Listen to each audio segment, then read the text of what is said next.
Welcome to Road Adventures of Cycling Men of Leisure. As usual, I am Adam, and today I am joined with a man who I, sir, am proud of. I have seen some miles on Strava by you, and I am proud of you. My good friend from Central Time, Mr. Michael Sharp. Welcome, buddy. Thank you very much. Greetings, everyone. Thank you, sir. I don't think you were using the right words. I think you were meaning to say you were shocked the fact that you saw that I was putting some miles on Strava. I didn't want to be rude, but yes, I was. Let's just call it for what it is.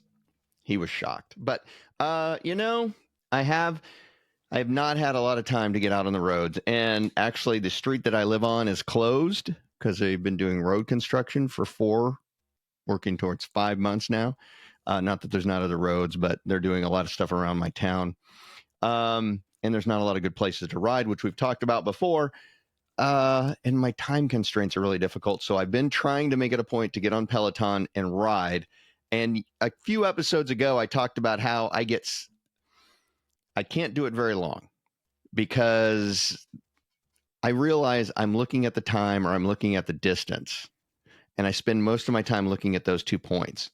What I found out on Peloton is you can touch those and those will go away. Cool. And so if I'm not looking at my time or my distance, then if I just focus on the instructor, on the music, I've been doing a lot of their rides. They do rides around the world where it's like a 15 or 20 or 30 or 45-minute ride, different places. I think I told you the other day I rode in Dublin, and just so happened as I'm riding, it's like, I know that place. It was the Guinness distillery or the Guinness brewery. You ride right by it on the ride. So been more successful this year. I've been getting in a lot of 30-minute rides. So it's been good. I don't think that's going to really replace the actual road thing, but maybe it does because I got an instructor there yelling, pick it up. So we'll see. Does that bike go up and down for elevation? I forget. It does not. It does not. Okay, you do the whole thing with resistance. Okay. When you get to hills, and the instructor, they have different classes for different things. They sometimes just have hills or intervals or whatever, and they're telling you, okay, here's where I want you to be. Here's your little parameters you should be within, and for as far as resistance, and here's your parameters for cadence.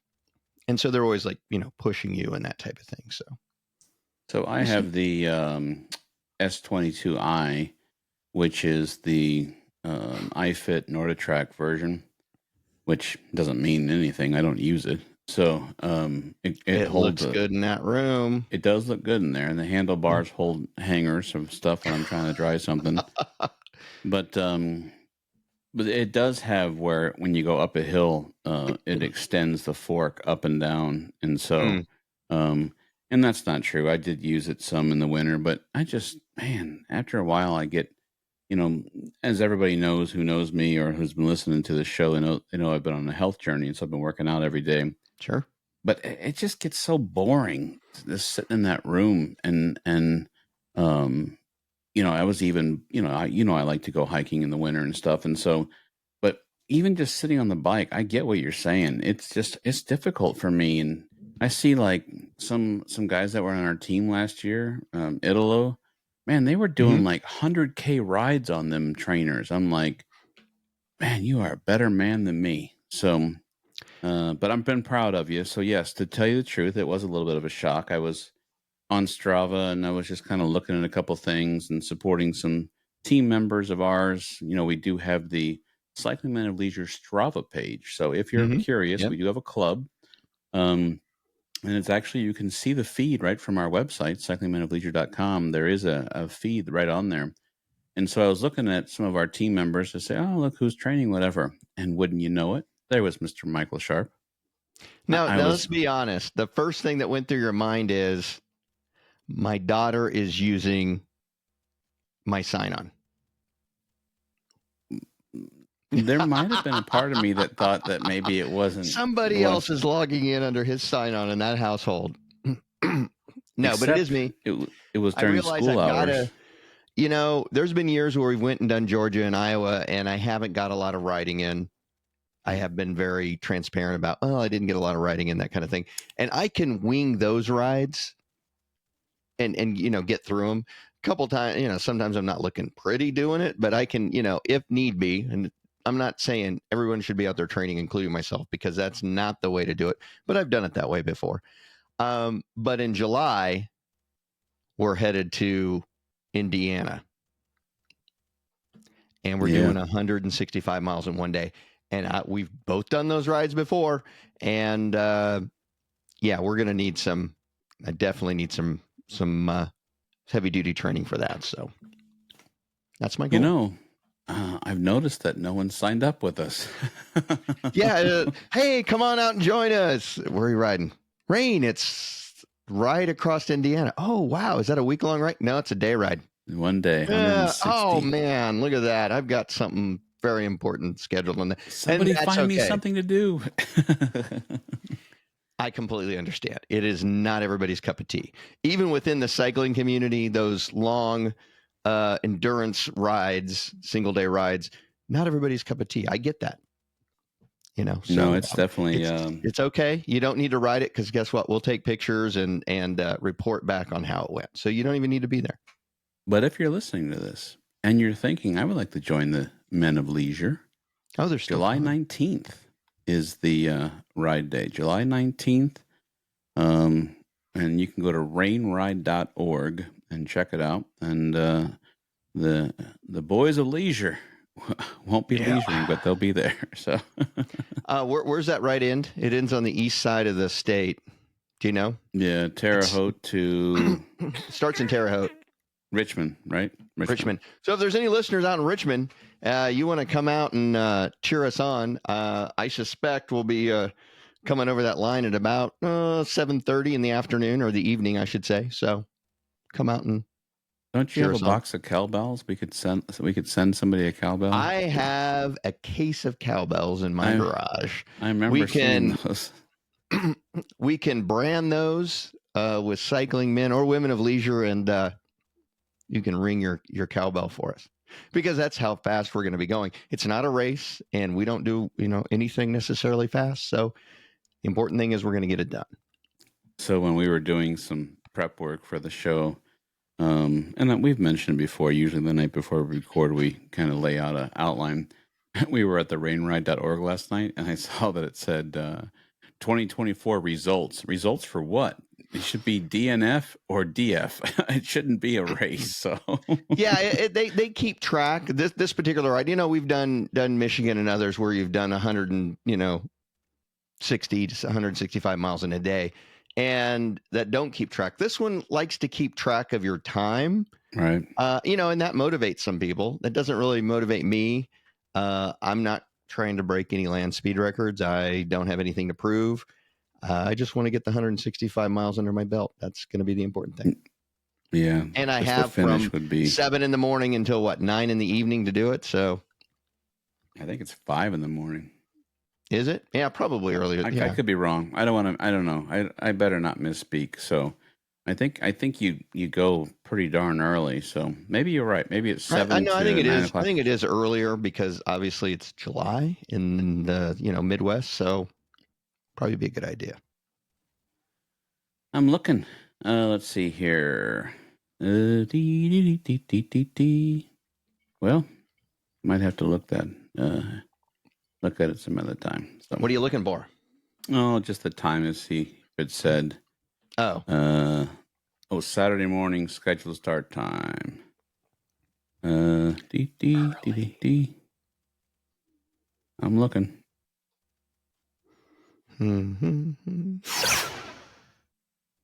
I apologize. I can't find it. Yeah, well. Okay. We'll update that. It's early in the morning. It's pretty early. Get them rolling. So, usually it says like the route opens up at a certain time or whatever, but all good. So, we will find that. We can update that at the next time we get a break. Let's see here. I do have a graphic for this. I'm always slacking. Here is graphics again. Not Dancing Santa, is it? No. This is the I think we all have our YouTube fans, our leisure community.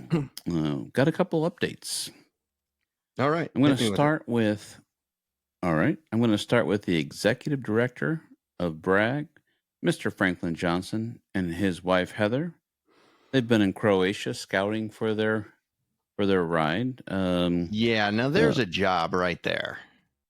I'm in Croatia with my wife scouting for a ride. I blew it. That's the gig I should have got. Not that now, Franklin, I know you're listening. I know you're getting the job done and all that. But let me tell you, when I look at those pictures, it's like, whoo, looks like you are working really hard. So the one where I'm they're jealous. jumping up and down, where they're like they're both of their legs are in the air, like and I'm like, yeah, here I am at work and salivating over your blue water. And Heather was great. She showed pictures of their boat and accommodations and delicious food. So they're definitely living it up. So Living it up. definitely check out bragg.org for their international rides. So, and then let's see here. Oh. Our friends Walter, Chris, Sarah, and Lacey are in Lafayette, Louisiana with Ride Zydeco. Zydeco, which is on our list, which we actually talked about is. this year. It's just really an early ride, so we have to kind of plan it. But man, I'm a little jealous. I love New Orleans. I love Louisiana. I really, really love the food down there. I'm into crawfish and rice and that whole 9 yards. So And the Zydeco music. I got no problem with the music whatsoever. Yeah. Bruce White. Hey, I remember that name. He's the gentleman from the 9/11 trail that we interviewed and followed back up with while out in the middle of the ride. He is riding. Let me see here. I don't want to misquote. Give me a second here. I got to look at something.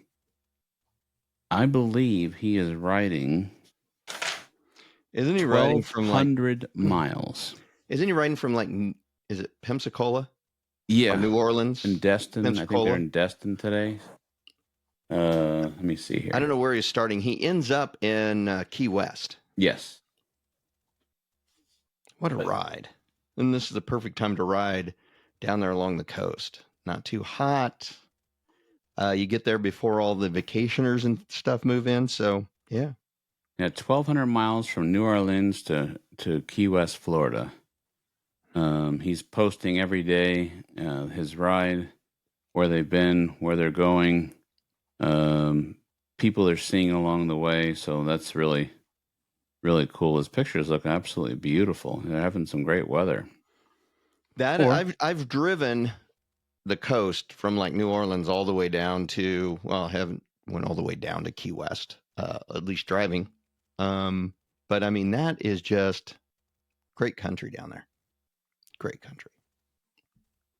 That is all I have for this episode for our leisure community, besides a segment we're going to do later in the show, which we got a lot of interaction with, but I feel like we should separate that, which is songs to add to the playlist. Yes. So we'll talk about that in a little bit later. A lot of people have their input on that, which is kind of cool. Sure do. Yeah. But last time I kind of blew it. So this time, yeah. Ladies and gentlemen, it is now time for Listener Spotlight. All right, Listener Spotlight. Let me give you the clues to remind everybody. And this one's a hard one, but I felt it very important to do this because we have had people listening from this community since I think our second or third episode ever. And they religiously listen to our show. So I felt we needed to, up the ante a little bit and make sure that we represented them. But some of the clues were: the city is named for a community in Alabama. The railroad came through the area in 1902, and the city was platted in 1903. It started as an agricultural community, but later it developed with coal mining. Today, the town is part of a larger suburban area, so it's a suburb. It is one of the largest manufacturing hubs in the state that it resides in. And it is located within a Native Peoples reservation. St. Louis. Oh, so not close. Thanks for playing. Just a bit outside. All right. Our listener spotlight is highlighting the community of Broken Arrow, Oklahoma. Wow. Broken Arrow. Well, thank you, listeners from Broken Arrow. Thank you all, listeners. But as always, thank you, listeners in Broken Arrow, Oklahoma. Tell me about Broken Arrow, Oklahoma. Well, I'm glad you asked because I'll give you a few facts about Broken Arrow. It's named after a community in Alabama. It's actually named after an old Creek community. And when I say Creek, I'm talking the native people, the Creek, who were expelled out of their area and basically settled in a community about 5 miles from the original settlement of this town. It's a suburb of Tulsa, Oklahoma. It is the third largest manufacturing hub in the state of Oklahoma. And it is located within the Muskogee Creek Reservation. So there you go. Thank you guys for listening. It has not gone unnoticed that you guys are constantly listening to every episode, and we certainly appreciate it. We sure do. When you were telling me about it last night, I was like, hey, all right. So I didn't tell him where it was, though. No. I just told him there people have been listening there for a long time. So I know. Everybody sometimes will say, well, does Michael ever tell you? No way. No. It makes I want you to be genuinely shocked or surprised or indifferent, whatever. I want the natural reaction. I have an update.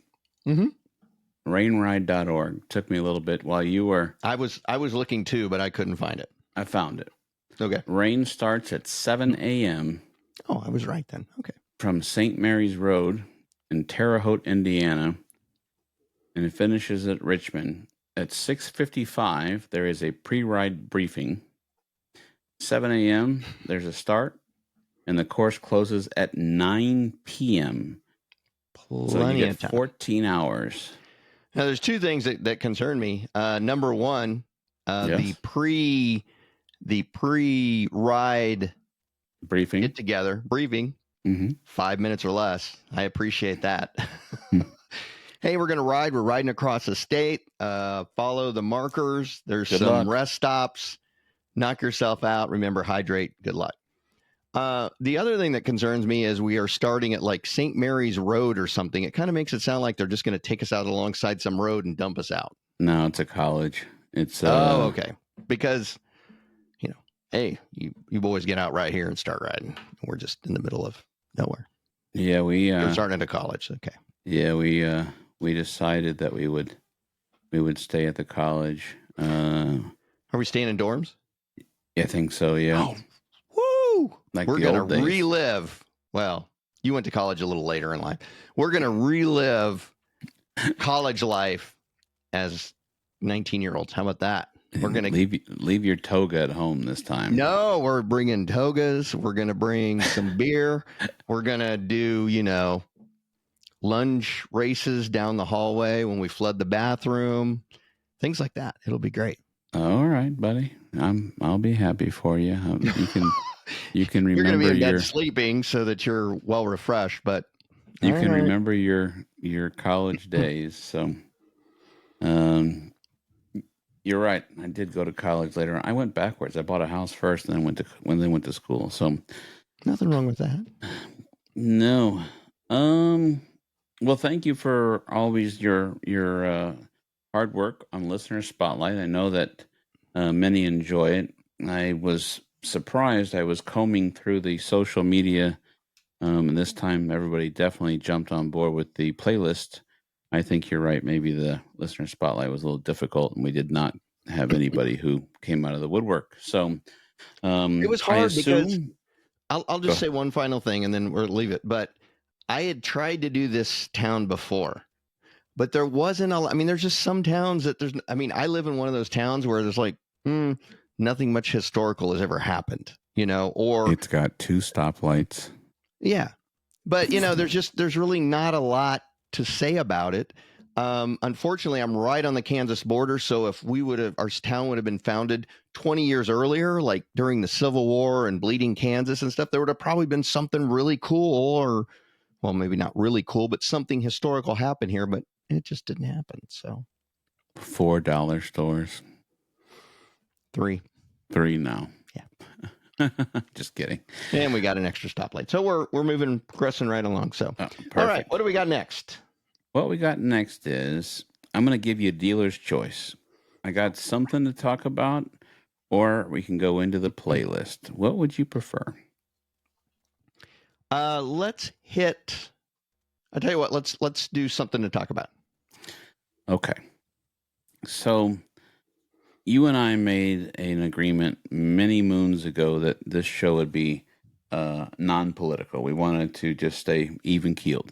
But I want to know. We're not talking politics. I'm not talking politics. I promise you. All right. I'm just making sure we're sticking on that thing. This is non-political. This is just factual data. Okay. The administration has put tariffs forward, and I'm watching all kinds of what? What? No, I'm kidding. I'm watching all kinds of stories and articles about major bike brands increasing prices and parts, pieces, things of this nature. And it made me just curious if you have decided, based upon the current situation, if you've picked up any bike pieces or parts along the way just to try to either beat the price, or have you decided to put something on hold for a little bit and just to hold back? I was just curious either way. It's a double-ended question, but I was just curious. Question. Well, first off, for anybody who doesn't understand, tariffs are just taxes. Just to kind of give everybody a background, they're taxes that goods coming into our country has to pay. Okay, that's what that means. Is when those goods come in, whether it be something that's been manufactured or raw goods, they get taxed appropriately, and whatever that percentage is for the country. So what that means is that as tariffs rise or go up, that's going to make things more expensive. So the question you ask is a good question. Yes, that has actually affected my buying or my spending when it comes to cycling. Now, I wasn't going to make a big purchase like a new road bike or anything like that. But I had a couple small things that I wanted to get to try out for our new ride. And a couple of them were off of our Christmas wish list. Okay. It's like, well, hey, I'll try that out, see how it is. It's something that I would really be interested in. And I will say that it was something, I actually bought both of these things. It's been probably at the end of February. Okay. I was going to wait till it got closer, but I was keeping the kind of figuring it out. And it's like, okay, well, if these tariffs do go into effect, most of this stuff is coming from Asia. And I know what, we basically know what the taxes were then. I don't necessarily know what they're going to be or what they are now. So I did go ahead and purchase them early with the expectation that I might get hit with a few dollars more for the product. Gotcha. Because that's what happens, that taxes go up. The manufacturer then passes that on to me. So I did. And a couple things I got. I believe you got one of these. It's we'll do a little show and tell for a second.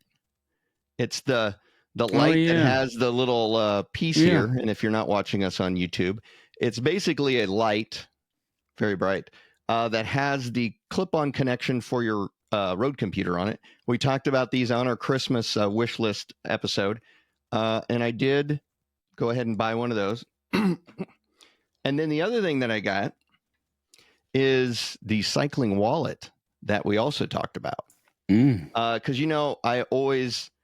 I generally carry that like Star sunglass Wars case thing. The what? Star Wars wallet. Well, I do carry the Star Wars wallet, but This is more for my gear that I put in my back pocket, like my, sunscreen, lip balm, different things like that I generally shove in like a glass case, and it doesn't always fit. This way I can put everything, including my phone, zip it in there, slide it right in. It's waterproof, and I'm ready to go. So, and then there was one other thing. I'm not going to talk about that online that I did buy cycling wise because I haven't even talked to you about it. So, but yeah, I have bought some things sooner than what I was going to try to avoid any additional cost. How about you? Yes, I picked up some tubes. Did you get the lightweight ones that look like they won't hold together? And yeah, the one that you and I both held away from our face when we were because blowing we it thought up it was the going to first time. explode, but it is one heck of a tube. They're awesome. They are. I have, I got to get the 80 millimeter Presta, so I ordered some of those. And then what else did I? Oh, I got a pump like yours. So when I do rides around this area, so I decided to get one of those. And then the light. You're right. I got the light, which I've been out doing. Oh yeah, I got that right. That Cyplus. The big Cyclops or Cyplus Well, one I that figure we if someone used makes last me year and mad, tried it out. I could throw it at them like a weapon. So, but and then that razor light or whatever they call it, riser or whatever it's called. I've been using that every night. I've been training, not every night, but Raveman. Yeah. Did you get the 160 or the 300? I think the 160. Brightness? I think 160. I got the 300. Not that it matters, but it should be kind of interesting. So do you like it? I do. Yeah. I've been using it on the flash mode. I haven't really been using it as a light per se. I mean, like well, you're not riding out in the dark. No. Either. Yeah. No. You're just doing it. So I've been using it as a flash mode so I can be seen. I did find one flaw with it, but it's not the flaw of the product. It's the flaw of the person who set up the whole system with the aero bars, aka me. Because of where I put my mount for my computer, it's in between the aero bars. So I did that so I could protect the computer. But with that light in there, you know how it curves around the front so people could see you from left and right. Unfortunately for me, it's right in my area. Yeah, exactly. If you're looking on YouTube, you can see it curves around. So if you're not on YouTube, it faces forward, but then it has like curvature on left and right side. Because of that curvature where your fingers are right now, it's flashing right up against the aero bars, as opposed to for a safety concern, flashing out to the. So but what that's I thought about doing is loosening that. Yeah, I don't think I thought about loosening it a little bit and then lowering it, so then it would be below the. But is that little quarter of an inch light going to make a lot of difference to your left and your right? Maybe it would. I don't know, but I don't know. Give it a try. Well, they see the brim. They're like, "What is that boy wearing on his head?" Let's run him down. So, well, I was thinking when you were saying that your sunscreen in your wallet, I'm like, well, dude, if you'd wear a brim, you wouldn't have to wear that carcinogen. So, I don't think you understand that light bounces off of things. So light can bounce off the road and go right underneath your brim. Just saying. The other thing that's why. That's why I usually have a sunburn on my cheeks. The other thing that I did buy that came as I did buy some new Cycling Men of Leisure gear from our store. I love it. Yeah. That had nothing to do with tariffs or anything, but I don't know where that factory's from. Is that factory from? Oh, it's in China. It is. Yes. Here's the hat I bought. Very nice. Yeah, it's in China. It came from China. So good enough. Well, appreciate you supporting our store. Not that we get anything from it, but thank you for supporting our store. So, I do have 2 articles. I just wanted to quote a couple things here just for interesting factors. So, bicycleretailer.com on April 17th said Trek and Electra retailers were informed Thursday by email that bike prices on most models will rise immediately because of the 10% tariff surcharge announced April 2nd, increasing costs to a level that needs to be addressed. And that one goes on and says basically, this does not include current stock, but only new bikes coming in, which I always complain when they raise gas prices. I'm like, wait a minute, but the tank the 10,000 gallons you have in there, The you gas only I'm pay. pulling out here was purchased 2 weeks ago Exactly. at the So lower price. that was kind of cool.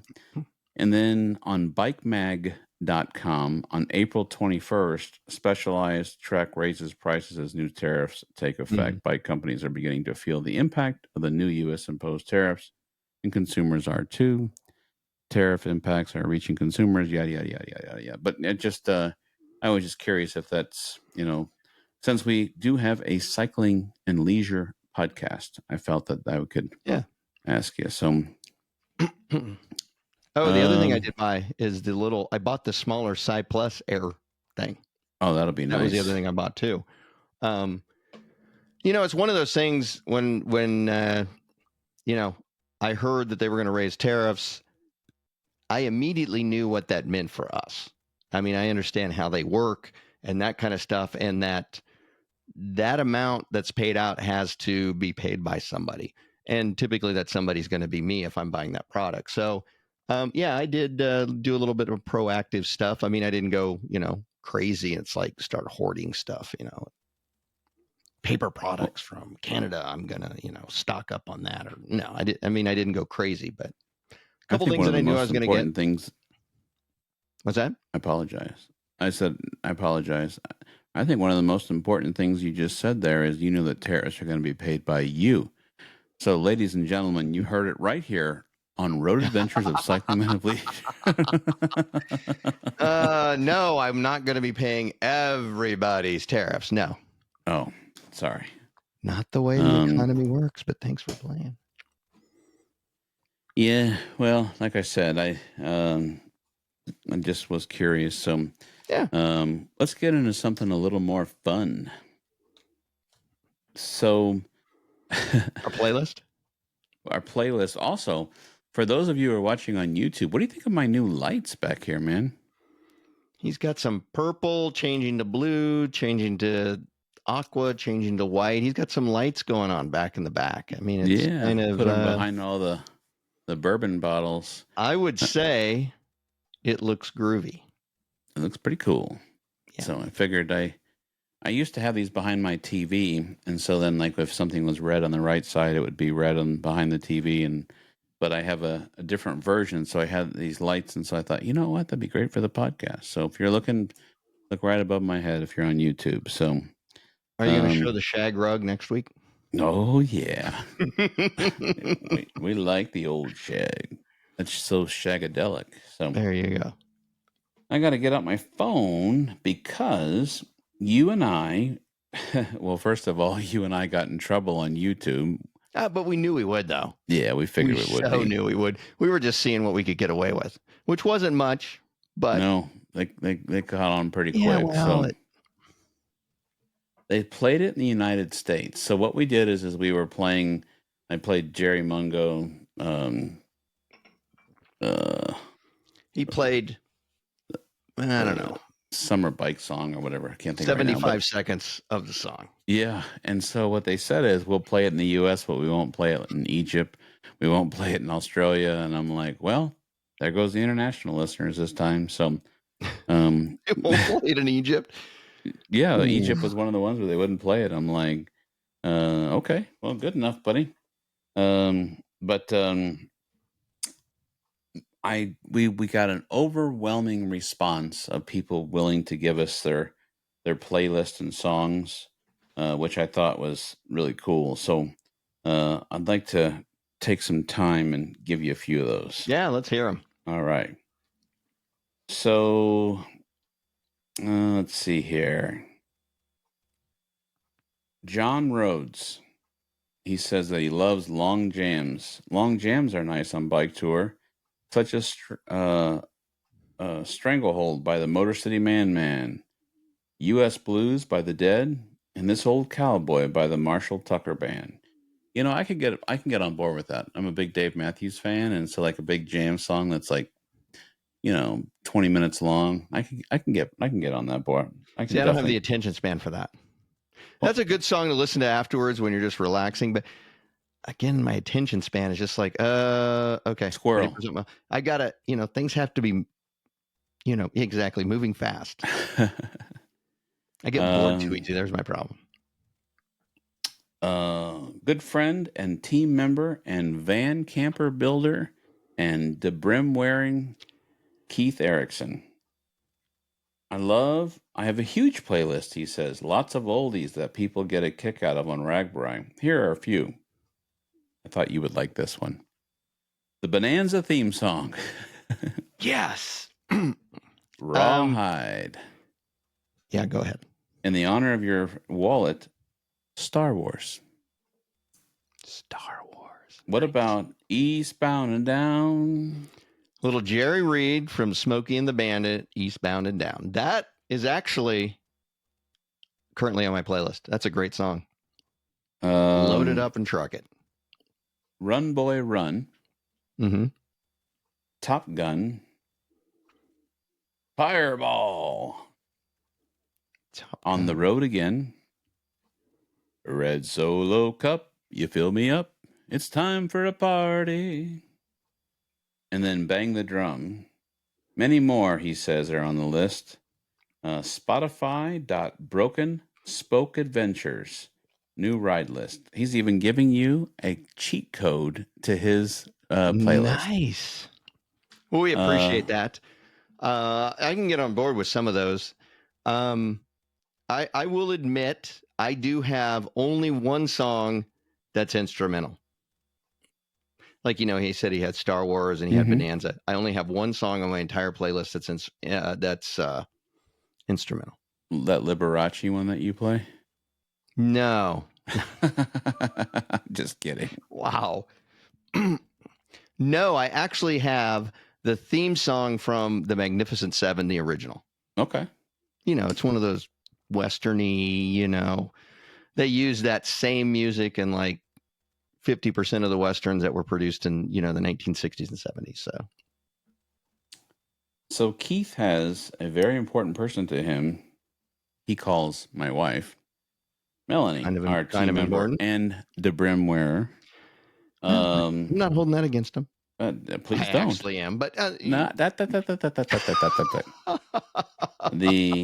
She says a playlist favorite is "Take Me Home, Country Road" by John Denver. Little John Denver, you can't go wrong with that. I can get on board. Rome by the BB.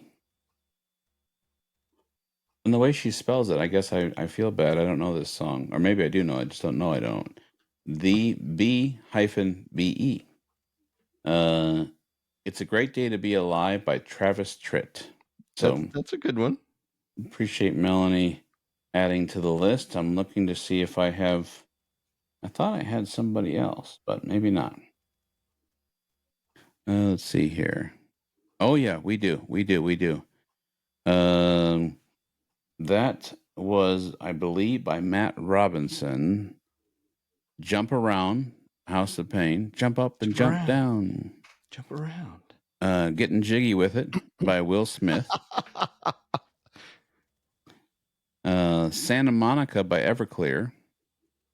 Okay. Spiderwebs by No Doubt. He says Shoop by Salt and Pepper. Shoop. And I love his signature. I am what I am.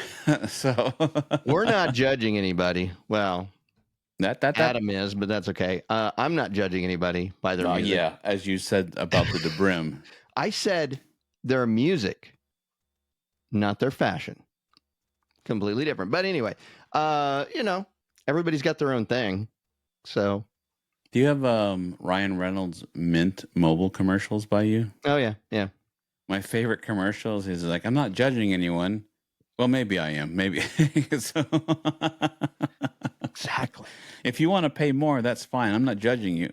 Well, maybe I am. So I think that's kind of funny. So no, it's interesting to see because I will admit I have no Like no rap type, kind of that hip hop stuff on my playlist.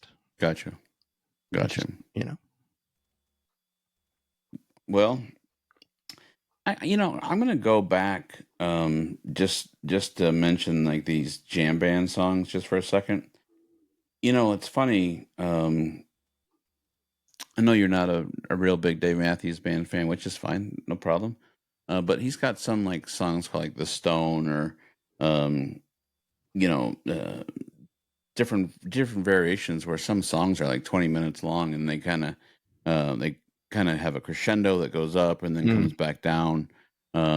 He sings all along the watchtower and I mean it just starts out real slow. And so when I'm pedaling and I'm by myself training, as it goes up, then of course I get that feeling. So I can kind of get behind some of those, but I think if you listen to it in a large group, it would be like, dude, come on, let's go, turn to the next song. So might be okay when you're by yourself, but and some of those songs could be nice for listening afterwards. Everyone's Oh yeah. taking a shower, sitting back, having a beer, or bourbon, or Coke, or maybe coffee, or whatever strikes your fancy. I think this is what we need to do. Next time we're having a speakeasy, we show up with a liquor. I think we need to say it's speakeasy time and then just break out into playing theme song from Bonanza. I love it. I think Keith would Way love to it too. start it off. It's a good song. Before your bookend of listener spotlight, I have two pieces of information about Big Brag 2025. So I have it on good authority that I'm hoping that it'll be our next show. I don't want to promise because the man is traveling back, but Franklin has a few teasers about Big Brag 2025. I'm holding on to some proprietary information that I just can't say, but it's pretty cool. And so he's going to come on this show and let the cat out of the bag on a couple of really cool things happening at Big Brag 2025. I got a secret about Big Brag 2025. I'll tell you. Okay, go ahead. We're riding in Georgia.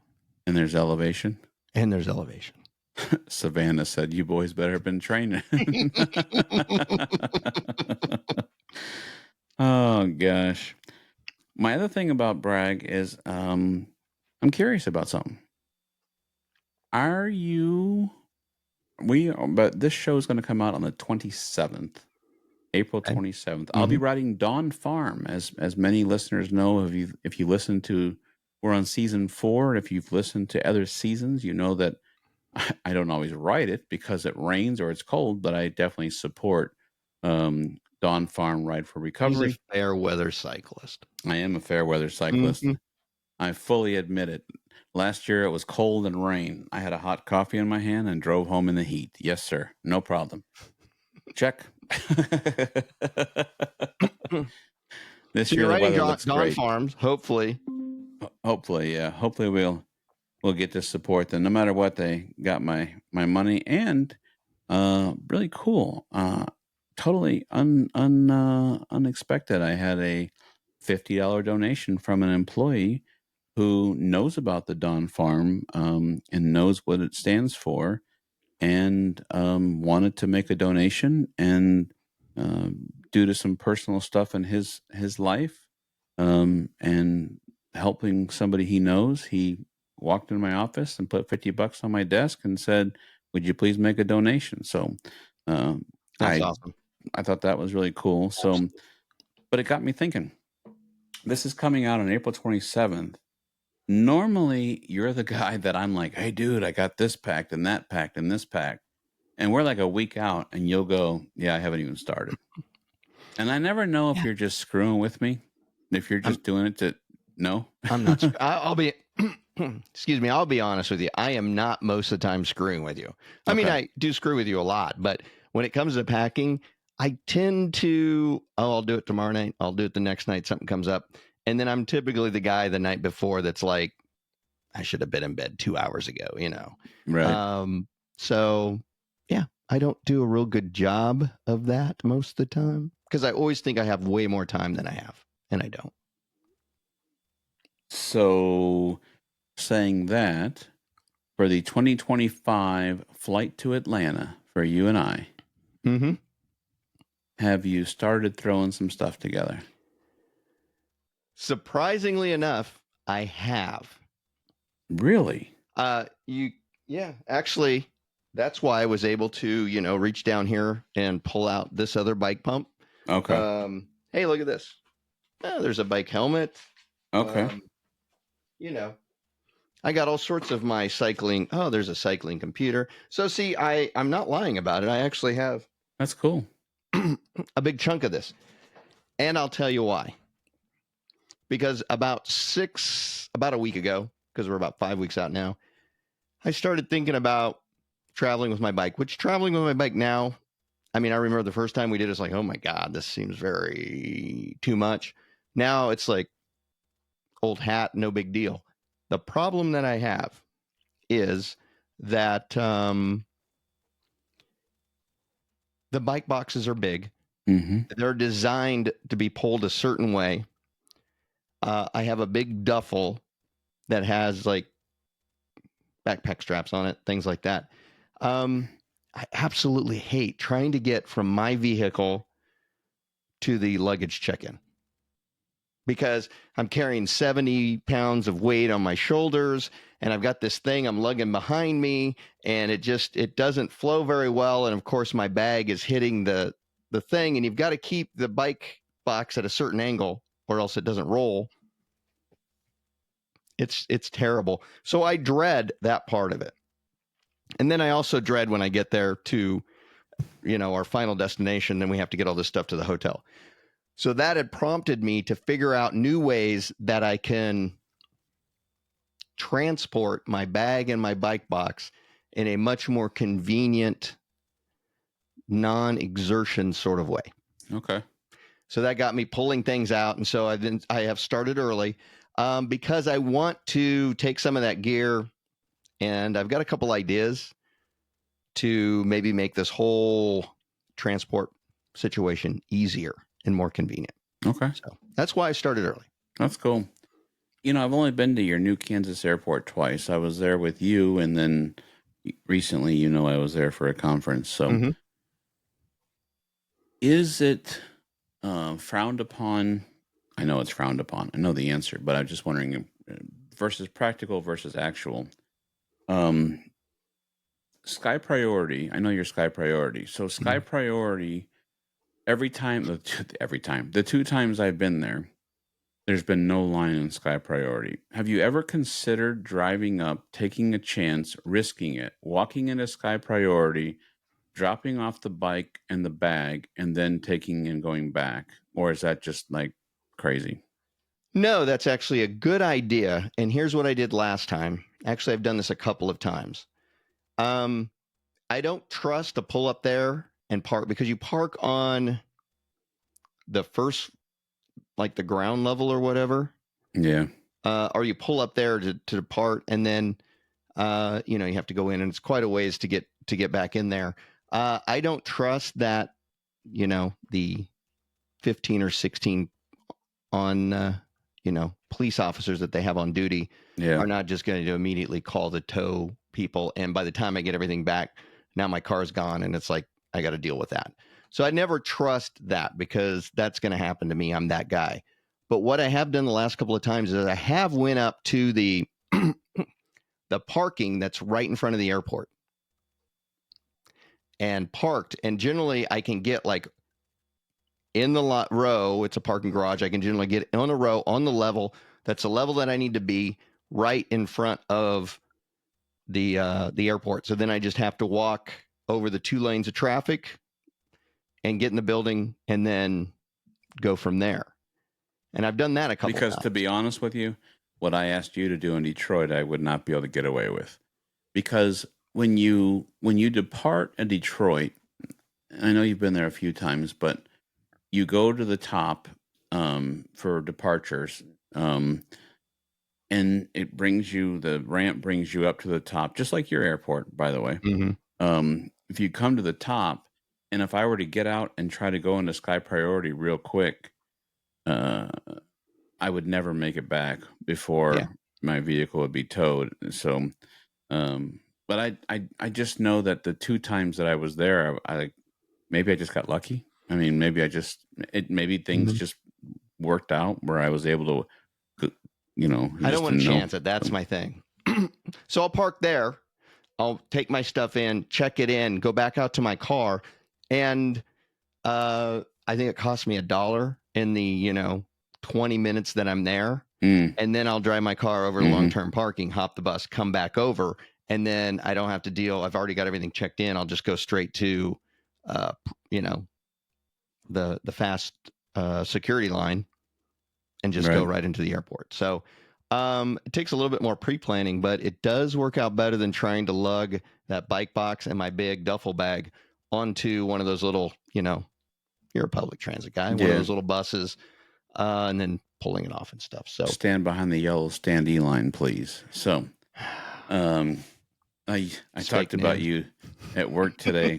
I said I said every time we go on a bike trip and then we go into the town where they use the shuttle buses and the yellow standee line there, I'm like, get behind the yellow standee line. It's a federal line. So, um, You do always and call me out. Thank you. I appreciate that. well, especially the one time we were on the bus going across Michigan with Neil's ride with Shoreline, and I mean, literally, you were just like relaxing, and your leg just like barely went out. Like, what are you doing? And the driver knew I was messing with you. They thought that was great, but well, I too have slowly began, and where it came from, honestly, is brag. I don't know if it's Stephanie or Franklin, or maybe it's a pre-planned post, but put the brag packing list on Facebook. I saw that, and so I think you saw that too. So, which got me thinking about starting to gather my items. I know you and I have some really cool stuff going on, and we are not going to talk about that.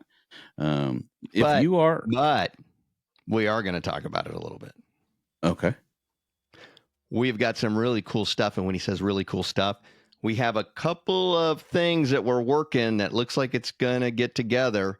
mm-hmm. A couple of special events we're going to be throwing during the brag ride for our team. Mm-hmm. And we got some fun stuff to pass out to everybody too.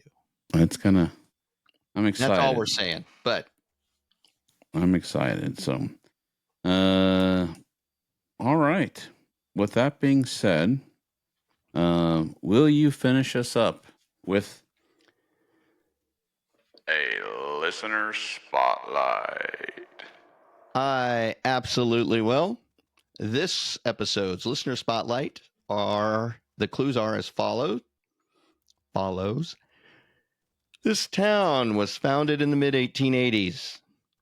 The community was early on. The community was likened to Italy, meaning that they would compare it to Italy. A major development from economic point of view did not occur or did not come to the area until World War II, when the Army Air Force trained there. If you, let me go back here. I didn't put these in order. If you are into golf, which I know you are, this city is for you, 100%. However, if you're not into golf, but you like pickleball, this is also a great town for you.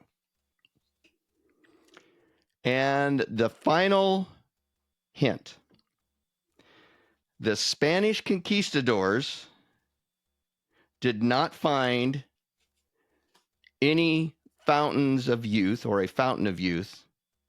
However, if they were at this community or in this town today, they might feel like they found the 7 cities of gold. How's that? Huh. Wow. Pickleball, golf. Huh. Someone should get this one. Augusta. No, just kidding. Um. Uh. Wow. Conquistadors. Now, yeah, see, now, here's going to be the problem. Soon as I say conquistadors, people are immediately going to think of a couple of certain areas or states.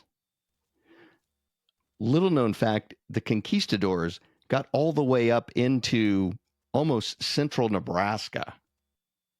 Just to let you know. Okay. So, and actually, Coronado himself got here to the middle of Kansas. So the conquistadors had a pretty wide swath, bigger than what most people would think.